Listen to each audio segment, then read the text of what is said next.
प्यारे विद्यार्थियों, नमस्कार। आशा करती हूँ कि आप सब तंदुरुस्त होंगे तथा पढ़ाई के प्रति आप सबका उत्साह कायम होगा। बच्चों, आज हम 10वीं कक्षा के विज्ञान का 9वां अध्याय आनुवंशिकता एवं जैव विकास पढ़ेंगे। सबसे पहले हम यह जानेंगे कि हम क्या कुछ जानते हैं। मनुष्य के पूर्वज कौन हैं? क्या सभी मनुष्य एक जैसे हैं? अब हम यह देखेंगे कि हम आज क्या सीखेंगे। प्रत्येक लक्षण के लिए प्रत्येक संतति में 2 विकल्प होते हैं। संतान में कौन सा लक्षण परिलक्षित होगा या माता-पिता या दोनों का सुमेल। इस तथ्य को समझने के लिए सर ग्रेगर जॉन मेंडल के प्रयोग और आनुवंशिकता का क्षेत्र में उनके योगदान को समझना होगा। मेंडल ने अपनी मोनेस्ट्री में मटर पर प्रयोग करना प्रारंभ किया, जिनके साथ आनुवंशिकता के गुणों को समझा जा सकता था। उनसे पहले बहुत से वैज्ञानिकों ने मटर एवं अन्य जीवों के वंशागत गुणों का अध्ययन किया, परंतु मेंडल ने अपने विज्ञान एवं गणितीय ज्ञान के सम्मिश्रित से आनुवंशिकता पर किए गए प्रयोगों के परिणाम दिए और इनके आधारक नियमों की चर्चा की। इन्होंने मटर के पौधों की किस्मों पर प्रयोग किए। मेंडल ने जो पहली किस्म के मटर के पौधे लिए वह बहुत लंबे थे और दूसरी किस्म के मटर के पौधे बहुत छोटे थे। इन दोनों किस्मों के पौधों को पार निषेचन कराने के बाद जो संतति पौधे उत्पन्न हुए वह सभी लंबे थे। उनमें से कोई भी मध्यम कद का नहीं था। अर्थात यह है कि पहली संतति पीढ़ी F1 में केवल पिता के ही लक्षण दिखाई दिए हैं। इन दोनों का मिश्रित प्रभाव नहीं दिखाई दिया। फिर मेंडल ने F1 पीढ़ी के पौधे, जो कि लंबे पौधे थे, प्रारंभ में लाए। आत्मनिषेचन करवाकर F2 पीढ़ी के पौधों का अध्ययन किया। अब देखा कि F2 पीढ़ी के सभी पौधे लंबे नहीं थे। इनमें से 3 हिस्सा पौधे लंबे और 1 हिस्सा पौधे बौने थे। अर्थात लंबे और बौने पौधों का अनुपात 3:1 का था।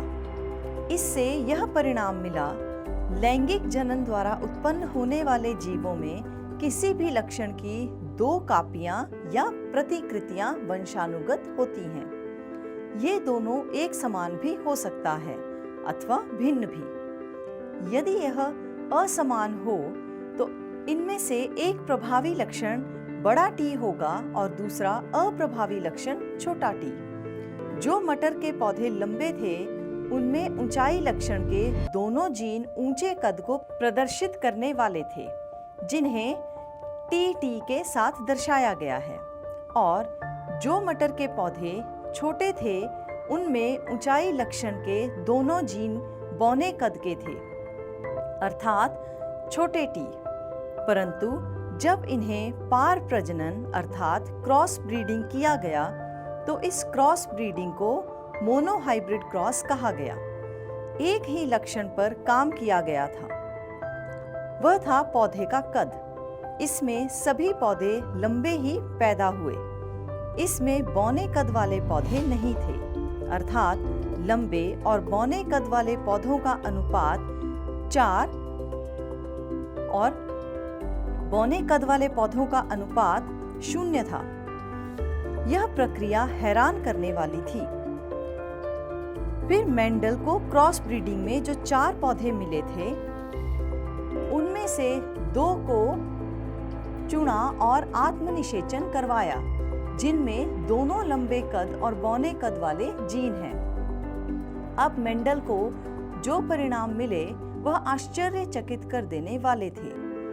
इस प्रयोग के दौरान 3 लंबे पौधे और 1 बौना पौधा उत्पन्न हुआ। इसमें लंबे और बौने कद का अनुपात 3 और 1 है। इस क्रॉस में छोटे टी वाले दोनों जीन एक ही पौधे में आए, जिसके प्रभाव के कारण पौधा बौना उत्पन्न होता है। कहने का अर्थ है कि लंबे पौधे उत्पन्न करने के लिए बड़े टी की एक ही प्रतिकृति काफी है, लेकिन पौने पौधे के लिए छोटे टी की 2 प्रतिकृतियां अर्थात टी का होना जरूरी है।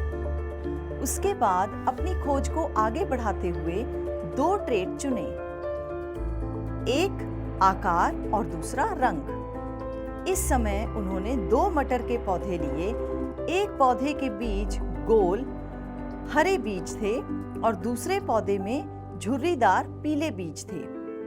इसमें 2 जीन सेट बनाए गए, बड़ा आर छोटा वाई और छोटा आर बड़ा वाई। फिर इनकी क्रॉस ब्रीडिंग करवाई गई। फिर F1 संतति बड़ा आर छोटा वाई पौधा नंबर 1, जिसमें प्रभावी एवं अप्रभावी दोनों तरह के जीन हैं। बड़ा आर छोटा वाई पौधा नंबर 2। अब इनके 4 जीन सेट बनेंगे, जो कि इस प्रकार हैं। F1 संतति के 4 पौधों में से 2 को लेकर पार निषेचन करवाया गया। बच्चों, हमारे पास नतीजा क्या निकलता है? युग्मक 315 108 अर्थात 9:3, 101 और 32 अर्थात 3:1। पहले अनुपात में 9 गोल और पीले, 3 गोल और हरे थे, अर्थात 315 पौधे गोल और पीले थे और 108 पौधे गोल और हरे थे। दूसरे अनुपात में 101 पौधे झुर्रीदार और पीले और 32 पौधे झुर्रीदार और हरे थे। यह लक्षण अपने आप को किस प्रकार व्यक्त करते हैं? प्रत्येक जीव कोशिका के केंद्रक के अंदर DNA होता है, जिसके अंदर प्रोटीन संश्लेषण की सूचना होती है। DNA का वह भाग जिसमें किसी प्रोटीन संश्लेषण के लिए सूचना होती है, उस प्रोटीन का जीन कहा जाता है। शरीर में प्रोटीन इन जीन के अनुसार ही बनते हैं। हम पौधे की लंबाई के एक लक्षण को उदाहरण के रूप में लेते हैं। पौधे की लंबाई उसमें विशेष हार्मोन की मात्रा पर निर्भर करती है और हार्मोन की मात्रा उस प्रक्रम की दक्षता पर निर्भर करती है जिसके द्वारा यह उत्पादित होता है। एंजाइम इस प्रक्रम के लिए महत्वपूर्ण है। यदि यह एंजाइम दक्षता से कार्य करेगा तो हार्मोन भी पर्याप्त मात्रा में बनेगा तथा पौधा लंबा होगा। यदि इस प्रोटीन के जीन में कुछ परिवर्तन आते हैं तो बनने वाली प्रोटीन की दक्षता पर प्रभाव पड़ेगा, वह कम दक्ष होगी। बनने वाले हार्मोन की मात्रा कम होगी तथा पौधा बौना होगा। यह बात नोट करने वाली है कि लैंगिक प्रजनन के दौरान संतति के DNA में दोनों जनक का समान रूप से योगदान होगा। प्रत्येक कोशिका में प्रत्येक गुणसूत्र की 2 प्रतिकृतियां होती हैं, जिनमें से एक नर तथा दूसरी मादा जनक से प्राप्त होती है। लेकिन प्रत्येक जनन कोशिका में जीन का केवल एक ही सेट होगा। यद्यपि शरीर के साधारण कोशिका में जीन के सेट की 2 प्रतिकृतियां होती हैं, फिर यह एक सेट कैसे बनता है? वास्तव में प्रत्येक कोशिका में प्रत्येक गुणसूत्र की 2 प्रतिकृतियां होती हैं, जिनमें एक नर तथा दूसरी मादा जनक से प्राप्त होती है। लिंग निर्धारण। सभी मनुष्यों की कोशिकाओं के केंद्रक में 23 जोड़े गुणसूत्र पाए जाते हैं। इनमें से 2 गुणसूत्र लिंग सूत्र होते हैं, जिन्हें X एवं Y कहते हैं। स्त्री में 2 X गुणसूत्र होते हैं, जबकि पुरुष में एक X तथा एक Y गुणसूत्र होता है। अनिषेचित अंडाणु में सदा एक X गुणसूत्र होता है। जब X गुणसूत्र वाला शुक्राणु अंडाणु को निषेचित करता है तो युग्मनज में 2 X गुणसूत्र होंगे तथा वह मादा शिशु में विकसित होता है। यदि अंडाणु को निषेचित करने वाले शुक्राणु में Y गुणसूत्र है तो युग्मनज नर शिशु में विकसित होता है। विकास। बच्चों, अब हम बात करेंगे विकास के बारे में। जब कुछ जीव कई पीढ़ियों तक अपने डीएनए में परिवर्तन अनुभव करते हैं तो इसे विकास कहा जाता है। विकास के कारण ही नए जीव उत्पन्न होते हैं। आओ इसे एक उदाहरण के साथ समझें। पहले चित्र में 11 लाल भृंगों का एक समूह है। इनमें एक हरी भृंगा है। चित्र में दिखाया गया कौवा इन भृंगों को खा सकता है।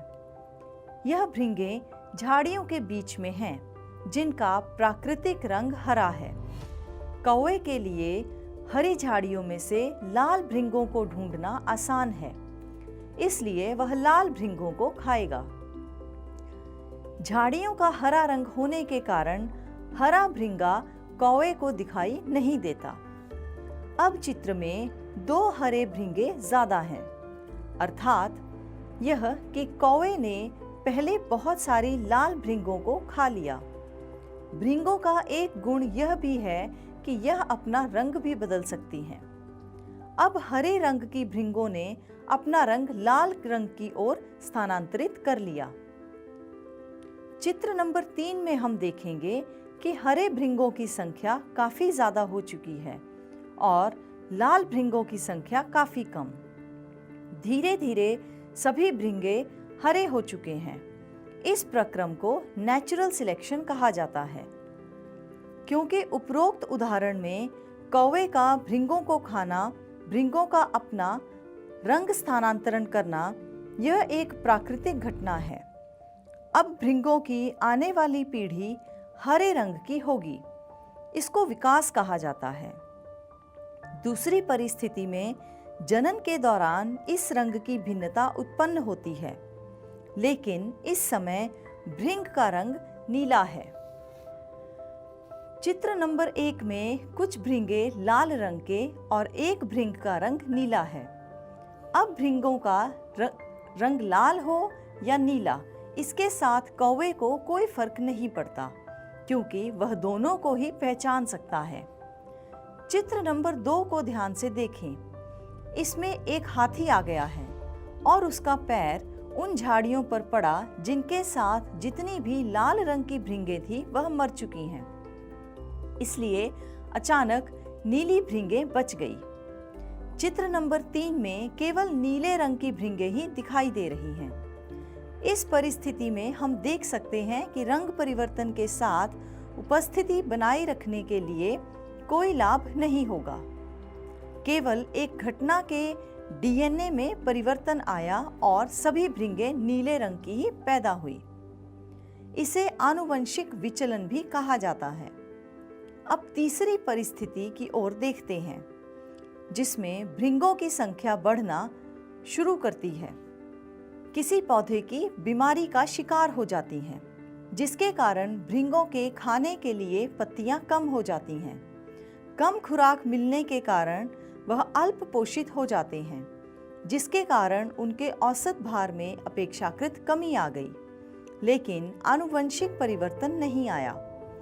जब पौधों का रोग खत्म हो गया, भृंगों को दोबारा पूरी खुराक मिलने लग गई, तो वह दोबारा तंदुरुस्त हो गई। यह विकास का उदाहरण नहीं है। इसमें डीएनए में कोई परिवर्तन नहीं आया। इसको स्टार्वेशन या भूखमरी कहा जाता है। एक और परिस्थिति में यदि हम चूहों की पूंछ को कई पीढ़ियों तक काटते रहें, तो भी प्रत्येक पीढ़ी में पूंछ वाले चूहे ही उत्पन्न होते हैं, क्योंकि पूंछ काटने से डीएनए पर कोई प्रभाव नहीं पड़ेगा। जाति उद्भव अर्थात स्पीसिएशन, जीवों का वह समूह जो आपस में जनन करने की क्षमता रखते हैं, उन्हें स्पीशीज कहा जाता है। दो ऐसी समष्टियां जो आपस में जनन करने में असमर्थ हों, उन्हें दो स्वतंत्र स्पीशीज कहा जाता है। दो स्वतंत्र स्पीशीज में आपस में जनन प्रवाह नहीं हो सकता। भृंग अपने भोजन के लिए अपने चारों ओर की झाड़ियों पर ही निर्भर करते हैं, और वह झाड़ियां पर्वत श्रृंखला के बृहद क्षेत्र में दूरी तक फैली हो सकती हैं। कुछ भृंग बहुत दूर नहीं जा सकती, इसलिए भृंगों के इस विशाल समष्टि के आसपास उपसमष्टि होगी। अधिकांश जनन इस उप समष्टि के सदस्यों के बीच में होगा। लेकिन कुछ साहसी भृंग एक स्थान से दूसरे स्थान पर जा सकते हैं और यह अप्रवासी भृंग स्थानीय समष्टि के साथ जनन करेंगी, जिनके परिणाम स्वरूप अप्रवासी भृंग के जीन नई समष्टि में प्रविष्ट हो जाएंगे, जो आंशिक रूप में अलग अलग हैं। यदि इस प्रकार की दो उप समष्टियों के मध्य एक विशाल नदी आ जाए तो दोनों समष्टियां और अधिक पृथक हो जाएंगी। उत्तरोत्तर पीढ़ियों में आनुवंशिक विचलन प्रत्येक उप समष्टि में विभिन्न परिवर्तनों का संग्रहण हो जाएगा। आनुवंशिक विचलन एवं प्राकृतिक चयन के संयुक्त प्रभाव के कारण प्रत्येक समष्टि एक दूसरे से अधिक भिन्न होती जाती है और इन समष्टियों के सदस्य आपस में जनन करने में असमर्थ हो जाएंगे। उपरोक्त के परिणाम स्वरूप नई स्पीशीज का उद्भव होता है। पृथ्वी पर जीव की उत्पत्ति, विकास एवं वर्गीकरण और विकासीय संबंध खोजना।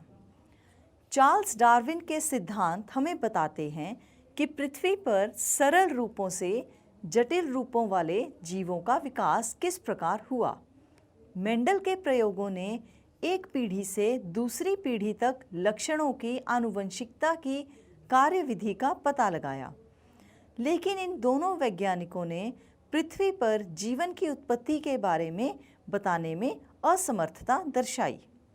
एक ब्रिटिश वैज्ञानिक JBS हैल्डेन, जो कि बाद में भारत के नागरिक बने, 1929 में सुझाव दिया कि जीवों की उत्पत्ति उन सरल अकार्बनिक अणुओं से हुई होगी जो कि उस समय बने थे जब पृथ्वी पर जीवन की उत्पत्ति हुई थी। उनकी कल्पना के अनुसार पृथ्वी पर उस समय का पर्यावरण पृथ्वी के वर्तमान पर्यावरण से बहुत भिन्न था। प्रारंभिक पर्यावरण में हो सकता है कि कुछ जटिल कार्बनिक अणुओं का संश्लेषण हुआ हो जो जीवन की उपस्थिति के लिए आवश्यक थे। उनके अनुसार सबसे पहले जीव बहुत सारी रासायनिक संश्लेषणों द्वारा उत्पन्न हुए होंगे, लेकिन सोचने वाली बात है कि कार्बन अणु किस प्रकार उत्पन्न हुआ होगा। इस बात का जवाब स्टैनले लॉयड मिलर और हेरोल्ड यूरे ने 1953 में किए गए प्रयोगों के आधार पर ढूंढा। उन्होंने अपने प्रयोग में कार्यविधि में कृत्रिम रूप में ऐसे पर्यावरण की सृजना की जो संभव रूप में आधारभूत पर्यावरण के समय पृथ्वी पर था। इस पर्यावरण में अमोनिया, मीथेन और हाइड्रोजन सल्फाइड के अणु थे, लेकिन ऑक्सीजन नहीं थी। इसका तापमान 100 डिग्री सेंटीग्रेड से कुछ कम रखा गया था। गैसों के मिश्रण में से बिजली की चिंगारियां उत्पन्न की गई, जैसे कि आसमान में बिजली होती है। एक हफ्ते बाद 15% कार्बन सरल कार्बनी में बदल गया।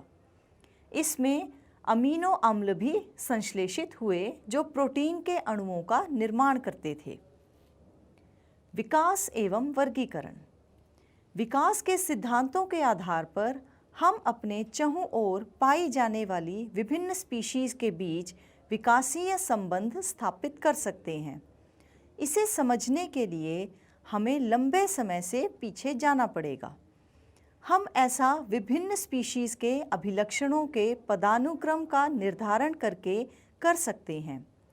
समानता वाले जीवों को हम एक समूह में रखते हैं, फिर हम उनका अध्ययन करते हैं। इसके लिए कौन से अभिलक्षण जीवों के मध्य आधारभूत विभिन्नताओं का निर्णय करते हैं तथा कौन से अभिलक्षण कम महत्वपूर्ण अंतरों का निर्णय लेते हैं। अभिलक्षणों से हमारा क्या अभिप्राय है? बाह्य आकृति अथवा व्यवहार का विवरण अभिलक्षण कहलाता है। अभिलक्षणों को गुण भी कहा जा सकता है। दूसरे शब्दों में विशेष स्वरूप अथवा विशेष प्रकार्य अभिलक्षण कहलाता है। पौधों में प्रकाश संश्लेषण होता है, यह भी एक अभिलक्षण है। कोशिका जीवन की आधारभूत इकाई है। कोशिका के अभिकल्प का आधारभूत अभिलक्षण का एक उदाहरण कोशिका में केंद्रक का होना या ना होना है, जो विभिन्न जीवों में भिन्न होता है। केंद्रक युक्त कोशिका वाले जीवों के एक कोशिक अथवा बहुकोशिक होने का गुण शारीरिक अभिकल्प में एक आधारभूत अंतर दर्शाता है, जो कोशिकाओं एवं ऊतकों के विशिष्टीकरण के कारण होता है। अब बहुकोशिक जीवों में वह जीव जिनमें प्रकाश संश्लेषण का होना या ना होना वर्गीकरण का अगला स्तर है। वह बहुकोशिक जीव जिनमें कंकाल शरीर के अंदर होता है या बाहर, यह अभिकल्प में एक आधारभूत अंतर है। अब थोड़े से प्रश्न जो हमने यहाँ पर पूछे हैं, इनके द्वारा भी हम देख सकते हैं कि पदानुक्रम विकसित हो रहा है, जिसके आधार पर वर्गीकरण के लिए समूह बना सकते हैं।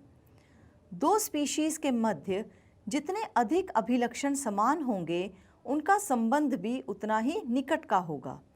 जितनी अधिक समानताएं उनमें होंगी, उनका उद्भव भी निकट अतीत के समान पूर्वजों से हुआ होगा। जैसे कि एक भाई एवं बहन अति निकट संबंधी हैं, उनमें से पहली पीढ़ी में उनके पूर्वज समान थे, अर्थात वह एक ही माता पिता की संतान है। लड़की के चचेरे ममेरे भाई बहन भी उससे संबंधित हैं, परंतु उसके अपने भाई से कम हैं, अर्थात दादा दादी जो उनसे 2 पीढ़ी पहले के हैं। विकासीय संबंध खोजना। जब हम विकासीय संबंधों को जानने का प्रयास करते हैं, तो हम समान अभिलक्षणों की पहचान किस प्रकार करते हैं? विभिन्न जीवों में यह अभिलक्षण समान होंगे, क्योंकि वे समान जनक से वंशानुगत हुए हैं। उदाहरण के तौर पर इस वास्तविकता को ही लेते हैं कि पक्षियों, सरीसृप एवं जल स्थलचर की भांति ही स्तनधारियों के 4 पैर होते हैं। सभी में पादों की आधारभूत संरचना एक समान है। यदि विभिन्न कशेरुकों में भिन्न भिन्न कार्य करने के लिए इनमें रूपांतरण हुआ है, तथापि पैर की आधारभूत संरचना एक समान है। ऐसे समजात अभिलक्षण से भिन्न दिखाई देने वाली विभिन्न स्पीशीज के बीच विकासीय संबंध की पहचान करने में सहायता मिलती है। परंतु केवल किसी अंग की आकृति में समानताएं होने का एकमात्र कारण समान पूर्वज परंपरा नहीं है। चमगादड़ एवं पक्षी के पंख के विषय में आपका क्या विचार है? सोचो कि पक्षी एवं चमगादड़ के पंख होते हैं, परंतु गिलहरी एवं छिपकली के नहीं। तो सोचने वाली बात है कि चमगादड़ एवं पक्षियों के बीच संबंध गिलहरी अथवा छिपकली की अपेक्षा अधिक घनिष्ठ हैं। बारीकी के साथ देखने पर पता लगता है कि चमगादड़ों के पंख मुख्यतः उनकी दीर्घित अंगुली के मध्य की त्वचा के फैलने से बना है, परंतु पक्षी के पंख उसकी पूरी अग्रबाहु की त्वचा के फैलाव से बनता है, जो परों से ढकी रहती है। अतः 2 पंखों के अभिकल्प, उनकी संरचना एवं संघटकों में बहुत अंतर है। वे एक जैसे दिखाई देते हैं क्योंकि वे उड़ने के लिए इसका उपयोग करते हैं, परंतु सभी की उत्पत्ति पूर्णतः समान नहीं है। इसलिए उन्हें समरूप अभिलक्षण बनाता है, ना कि समजात अभिलक्षण। जीवाश्म। हम कैसे जान पाते हैं कि ये विलुप्त स्पीशीज कभी अस्तित्व में भी थी? यह हम जीवाश्म द्वारा ही जान पाते हैं। जीवाश्म क्या है? सामान्यतः जीव की मृत्यु के बाद उसके शरीर का अपघटन हो जाता है तथा वह समाप्त हो जाता है, परंतु कभी कभी जीव अथवा उसके कुछ भाग ऐसे वातावरण में चले जाते हैं जिसके कारण इनका अपघटन पूरी तरह से नहीं हो पाता। उदाहरण के लिए, यदि कोई मृत कीट गर्म मिट्टी में सूखकर कठोर हो जाए तथा उसमें कीट के शरीर की छाप सुरक्षित रह जाए, जीव के इस प्रकार के परिरक्षित अवशेष जीवाश्म कहलाते हैं। साक्षेप। यदि हम किसी स्थान की खुदाई करते हैं तो एक गहराई तक खोदने के बाद हमें जीवाश्म मिलने प्रारंभ हो जाते हैं। जो जीवाश्म पृथ्वी की सतह से मिलते हैं वह उन जीवाश्मों की अपेक्षा अधिक नए हैं जो कि हमें पृथ्वी की गहराई से मिले हैं। दूसरे शब्दों में हम कह सकते हैं कि जितनी गहराई से जीवाश्म मिलेगा वह उतना ही पुराना होगा। फॉसिल डेटिंग, इसमें जीवाश्म में पाए जाने वाले किसी एक तत्व की विभिन्न समस्थानिकों का अनुपात के आधार पर जीवाश्म का समय निर्धारण किया जाता है। जीवाश्म एक के बाद एक परत कैसे बनाते हैं? कल्पना की जाए कि कुछ जीवों की मृत्यु हो जाती है तथा वे रेत में दब जाते हैं। धीरे धीरे और अधिक रेत एकत्र होती जाती है तथा अधिक दाब के कारण चट्टान बन जाती है। इसके काफ़ी समय उपरांत मृदा अपरदन के कारण कुछ चट्टानें फट जाती हैं। चट्टानों के फट जाने के बाद जीवाश्म प्रकट होते हैं। जैसे हम गहरी खुदाई करते जाते हैं वैसे वैसे पुराने और पुराने जीवाश्म प्राप्त होते हैं। विकास के चरण। बच्चों, सोचने वाली बात है कि यदि जटिल अंग, उदाहरण के लिए आँख का चयन, उनकी उपयोगिता के आधार पर होता है तो वे डीएनए में मात्र एक परिवर्तन द्वारा किस प्रकार संभव है? निश्चित रूप से ऐसे जटिल अंगों का विकास क्रमिक रूप से अनेक पीढ़ियों में हुआ होगा। अब सोचने वाली बात यह है कि बीज के परिवर्तन किस प्रकार चयनित होते हैं। इसके लिए अनेक संभावित स्पष्टीकरण हैं। एक बीज का चरण, जैसे कि अल्पवर्धित आँख, किसी सीमा तक उपयोगी हो सकती है। यह योग्यता को लाभ के लिए पर्याप्त हो सकता है। वास्तव में पंख की तरह आँख भी एक व्यापक अनुकूलन है। यह कीटों में भी है, ऑक्टोपस में भी तथा कशेरुकी में भी है। आँख की संरचना इन सभी जीवों में भिन्न भिन्न है, जिसका मुख्य कारण अलग अलग विकासीय उत्पत्ति है। एक परिवर्तन जो एक गुण के लिए उपयोगी है, कालांतर में किसी अन्य कार्य के लिए भी उपयोगी हो सकता है। उदाहरण के लिए कुछ डायनासोर के पर थे जो ठंडे मौसम में ऊष्मारोधन के लिए विकसित हुए थे। कालांतर में उड़ने के लिए भी उपयोगी हो गए, लेकिन डायनासोर में नहीं, पक्षियों में। डायनासोर सरीसृप थे। इससे हम यह अर्थ निकाल सकते हैं कि पक्षी बहुत निकटता से सरीसृप से संबंधित हैं, अर्थात बहुत अधिक भिन्न दिखने वाली संरचनाएं एक समान परिकल्प से विकसित हो सकती हैं। जीवाश्म में अगर हम अंगों की संरचना का विवेचन करें तो यह पता चलता है कि विकासीय संबंध कितना पीछे जा सकता है। इसके उदाहरण जंगली गोभी, जो 2000 वर्ष पूर्व से मनुष्य जंगली गोभी को एक खाद्य पौधे के रूप में उगाता था तथा उसके चयन द्वारा इससे विभिन्न सब्जियां विकसित की गई, परंतु यह प्राकृतिक वर्ण ना होकर कृत्रिम चयन है। कुछ किसान इसकी पत्तियों के बीच की दूरी को कम करना चाहते थे, जिससे पत्ता गोभी का विकास हुआ, जिसे हम खाते हैं। कुछ किसान पुष्पों की वृद्धि रोकना चाहते थे, जिसे ब्रोकली कहते हैं। बंध्य पुष्पों से फूल गोभी विकसित हुई। कुछ ने फूले हुए भाग का चयन किया, अतः गांठ गोभी विकसित हुई। कुछ ने केवल चौड़ी पत्तियों को ही पसंद किया तथा केल नामक सब्जी का विकास किया। यदि मनुष्य ने स्वयं ऐसा नहीं किया होता तो क्या हम कभी ऐसा सोच सकते थे कि उपरोक्त सभी समान जनक से विकसित हुई हैं? विकासीय संबंध खोजने का एक अन्य तरीका उस मौलिक परिकल्पना पर निर्भर करता है जिससे हमने प्रारंभ किया था। जनन के दौरान डीएनए में होने वाले परिवर्तन विकास की आधारभूत घटना है। यदि यह सत्य है तो विभिन्न स्पीशीज के डीएनए की संरचना की तुलना से हम सीधे ही इसका निर्धारण कर सकते हैं कि इन स्पीशीज के उद्भव के दौरान डीएनए में क्या-क्या परिवर्तन आए। आणविक जातिवृत्त। सोचो, जब कोशिका विभाजन के समय डीएनए में होने वाले परिवर्तन से उस प्रोटीन में भी परिवर्तन आएगा जो नए डीएनए से बनेगी। यह परिवर्तन उत्तरोत्तर पीढ़ियों में संचित होते जाएंगे। आणविक जातिवृत्त से यह पता चलता है कि यह परिवर्तन किस समय हुए। दोहराई, जनन के समय उत्पन्न विभिन्नताएं वंशानुगत हो सकती हैं। अभिलक्षण प्रभावी एवं अप्रभावी दोनों प्रकार के होते हैं।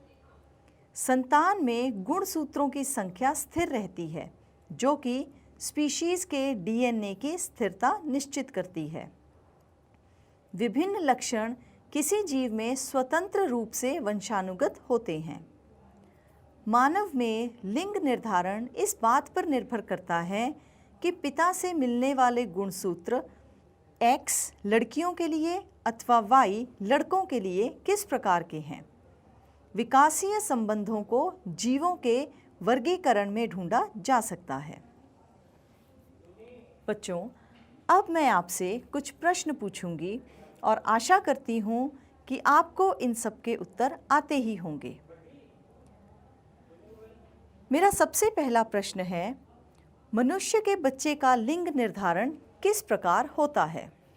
सभी मनुष्यों की कोशिकाओं के केंद्रक में 23 जोड़े गुणसूत्र पाए जाते हैं। इनमें से 2 गुणसूत्र लिंग सूत्र हैं, जिन्हें X एवं Y कहते हैं। स्त्री में 2X गुणसूत्र होते हैं, जबकि पुरुष में एक X तथा एक Y गुणसूत्र होता है। अनिषेचित अंडाणु में सदा एक X गुणसूत्र होता है। जब X गुणसूत्र वाला शुक्राणु अंडाणु को निषेचित करता है तो युग्मनज में 2X गुणसूत्र होंगे तथा वह मादा शिशु में विकसित होगा। यदि अंडाणु को निषेचित करने वाले शुक्राणु में Y गुणसूत्र हैं तो युग्मनज नर शिशु में विकसित होता है। मेरा अगला प्रश्न, समजात अंग कौन से होते हैं। वे अंग जिनकी आधारभूत संरचना एक समान है, यद्यपि भिन्न भिन्न कार्य करने के लिए इनमें रूपांतरण हुआ है, उन्हें समजात अंग कहते हैं। मेरा अगला प्रश्न है, आनुवंशिक और ग्रहण लक्षण कौन से हैं। वह लक्षण जो डीएनए में परिवर्तन के कारण आते हैं उन्हें आनुवंशिक लक्षण कहते हैं, तथा वह लक्षण जो जीव द्वारा अपने जीवन काल में ग्रहण किए जाते हैं उन्हें ग्रहण लक्षण कहते हैं। अगला प्रश्न, जीवाश्म क्या होते हैं, यह किस प्रकार बनते हैं। जीव के परिरक्षित अवशेष जीवाश्म कहलाते हैं। मेरा अगला प्रश्न, यह कैसे पता लगाया जा सकता है कि जीवाश्म कितने पुराने हैं। जीवाश्म कितने पुराने हैं यह पता लगाने की 2 तकनीकें हैं। सबसे पहला है साक्षेप, जिसमें हम जीवाश्म पृथ्वी की सतह से मिलते हैं, वह उन जीवाश्मों की अपेक्षा अधिक नए हैं जो कि हमें पृथ्वी की गहराई से मिले हैं। दूसरा तरीका है फॉसिल डेटिंग। इसमें जीवाश्म में पाए जाने वाले किसी एक तत्व के विभिन्न समस्थानिकों का अनुपात के आधार पर जीवाश्म का समय निर्धारण किया जाता है। इसी के साथ हमारा यह अध्याय यहीं समाप्त होता है। आशा करती हूँ कि आप सबको यह अध्याय अच्छे से समझ आ गया होगा। बच्चों, तंदुरुस्त रहें, पढ़ते रहें और बढ़ते रहें। धन्यवाद।